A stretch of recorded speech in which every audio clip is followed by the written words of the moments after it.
आज ही Doubtnut app download करें। Doubtnut पर होगा अब आपके सभी मैथ्स, केमिस्ट्री, फिजिक्स और बायोलॉजी डाउट्स का सफाया।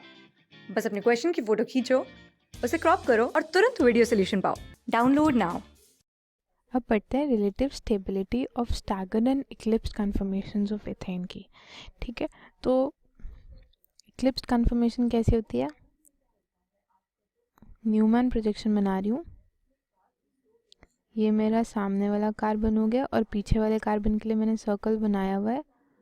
और क्योंकि मतलब एकदम पीछे दिखाना पॉसिबल नहीं है, इसलिए थोड़ा सा बॉन्ड में शिफ्टेड सा दिखा रही हूँ, पर इसका मतलब है कि वो पीछे ही है।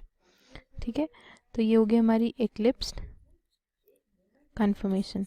और हमारी जो स्टैगर्ड है वो कैसी होती है? स्टैगर्ड कन्फर्मेशन होती है ऐसे, ये हाइड्रोजन, ये हाइड्रोजन, ये हाइड्रोजन, ये हाइड्रोजन और ये हाइड्रोजन।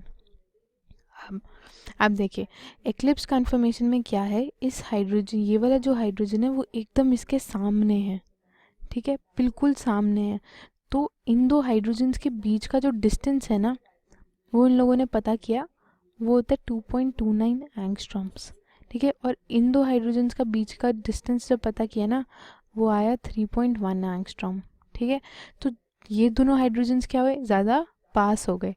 पास होने की वजह से जो ये बॉन्ड के इलेक्ट्रॉन्स हैं और जो इस पीछे CH बॉन्ड के इलेक्ट्रॉन्स हैं, उनके बीच में ना रिपल्शंस होने लगी। रिपल्शंस की वजह से हमारी जो एक्लिप्स फॉर्म की जो स्टेबिलिटी है वो कम हो गई। स्टेबिलिटी कम हो गई, क्यों? Due to repulsions, due to repulsions between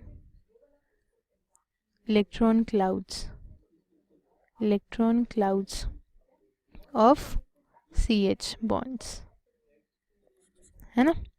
ये वाला CH बॉन्ड है और ये CH बॉन्ड है, इनके बीच की इलेक्ट्रॉन्स के बीच में रिपल्शन हुई। रिपल्शन की वजह से एक्लिप्स कन्फर्मेशन की स्टेबिलिटी कम हुई। स्टेबिलिटी कम होने की वजह से एनर्जी बढ़ गई, यानी कि एनर्जी किसकी ज़्यादा है? एक्लिप्स की ज़्यादा है स्टैगर्ड से। स्टैगर्ड कन्फर्मेशन है ये, स्टैगर्ड की एनर्जी कम है। ठीक, क्योंकि हमें पता है जितना स्टेबल कोई चीज़ होती है उतनी एनर्जी उसकी कम होती है। ठीक है, और जब इन्होंने एक्सपेरिमेंटली डिराइव किया ना कि किसकी मतलब कितनी एनर्जी डिफरेंस है इसमें, है ना, तो जो हमारा स्टैगर्ड कन्फर्मेशन है ना, वो अप्रॉक्सीमेटली 12.55 किलो जूल्स पर मोल से ज़्यादा स्टेबल है। यानी कि अगर इसकी x है एनर्जी, तो स्टैगर्ड की है x minus 12.5 kilo joules per मोल। ठीक है, अब ये मैंने आपको बताया पिछली वीडियो में कि हमने सामने वाले कार्बन को, यानी कि इस चीज़ को फिक्स रखा, और जो कार्बन कार्बन बॉन्ड है उसको भी फिक्स रखा, और इसको हमने रोटेट किया, कितने एंगल से? 60 डिग्री पे रोटेट किया, तो जाके हमें स्टैगर्ड कन्फर्मेशन मिली। तो हम एक ऐसे ग्राफ सा बनाते हैं। ग्राफ किस किस के बीच में बनेगा? एक मिनट, हमारा ग्राफ, सॉरी,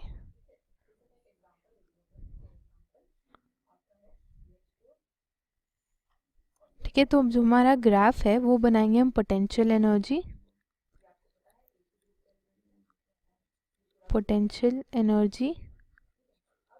और एंगल ऑफ रोटेशन के बीच में। ठीक है, हमें पता है जो हमारे कन्फर्मर्स होते हैं वो हम किसी भी मतलब कितने भी डिग्री पे हम रोटेट कर दें तो हमें एक नया कन्फर्मर मिल जाएगा। अब 0.1 पे रोटेट कर तो आपको एक नया कन्फर्मर मिल जाएगा, क्योंकि रिलेटिव अरेंजमेंट ऑफ एटम्स तो चेंज हो गई ना। तो एंगल ऑफ रोटेशन के बीच में और पोटेंशियल एनर्जी के बीच में ग्राफ बनाते हैं। यहाँ एंगल 0 डिग्रीज, यहाँ 60, यहाँ 120। एक मिनट, थोड़ा ये ओवरलैप हो रहा है। 60, 120, 180, 240। ठीक है, और हमारा जो यहाँ पर है ये एक एनर्जी की पर्टिकुलर वैल्यू है। ठीक है, अब हमारी कन्फर्मेशन, पहले एक्लिप्स कन्फर्मेशन की एनर्जी कितनी है? सबसे ज़्यादा है। तो मान लो पहले मॉलिक्यूल एक्लिप्स्ड में था 0 डिग्रीज पे, ऑब्वियसली मॉलिक्यूल एक्लिप्स्ड पे होगा। जब बिल्कुल भी रोटेशन नहीं हुआ तो इसके और इसके बीच में एंगल 0 डिग्रीज है, इस y और उस पीछे वाले y के बीच में एंगल कितना है, 0 डिग्रीज है ना। तो हम मान लेते हैं पहले हमारा मॉलिक्यूल एक्लिप्स कन्फर्मेशन में था, फिर जब हमने कुछ और डिग्री बढ़ाया तो उसकी पोटेंशियल एनर्जी कम हुई और कम होके जब 60 डिग्री पे आए तो वो हमारा कौन सी कन्फर्मेशन में आ गया, स्टैगर्ड कन्फर्मेशन में आ गया। तो यहाँ कौन सी थी, एक्लिप्स्ड, ये ई लिख रही हूँ मैं उसके लिए, और स्टैगर्ड के लिए एस लिख रही हूँ, ठीक है। फिर हमने एंगल बढ़ाया तो वापस से इथेन किस पे आ गया, एक्लिप्स पे। जब 120 हुआ तो एक्लिप्स पे आ गया। देखते हैं ये कैसे हो रहा है। देखो ये था,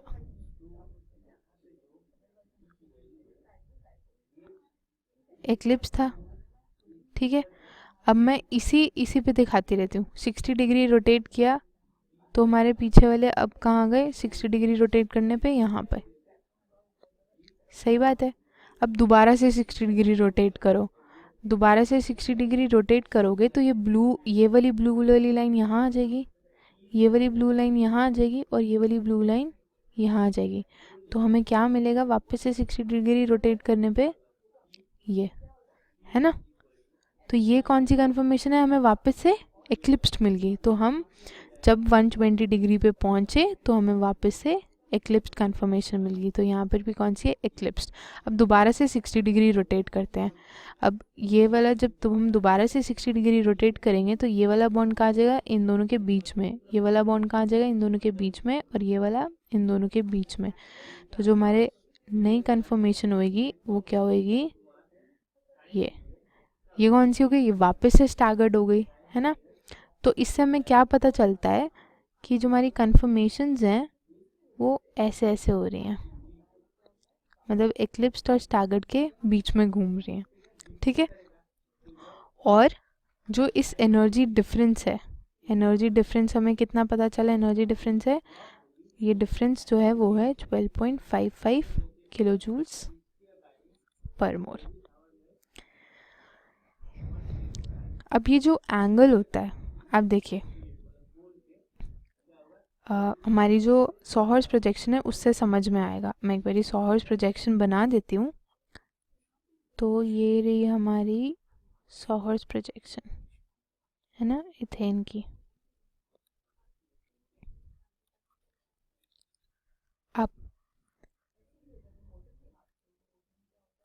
एक हमारा जो प्लेन है वो ये है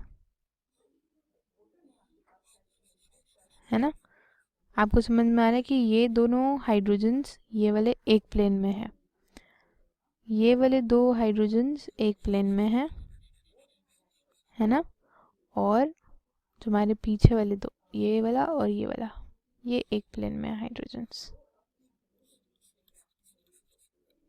सही बात है, ठीक है। अब दो प्लेन्स के बीच के एंगल को हम डायहेड्रल एंगल बोलते हैं।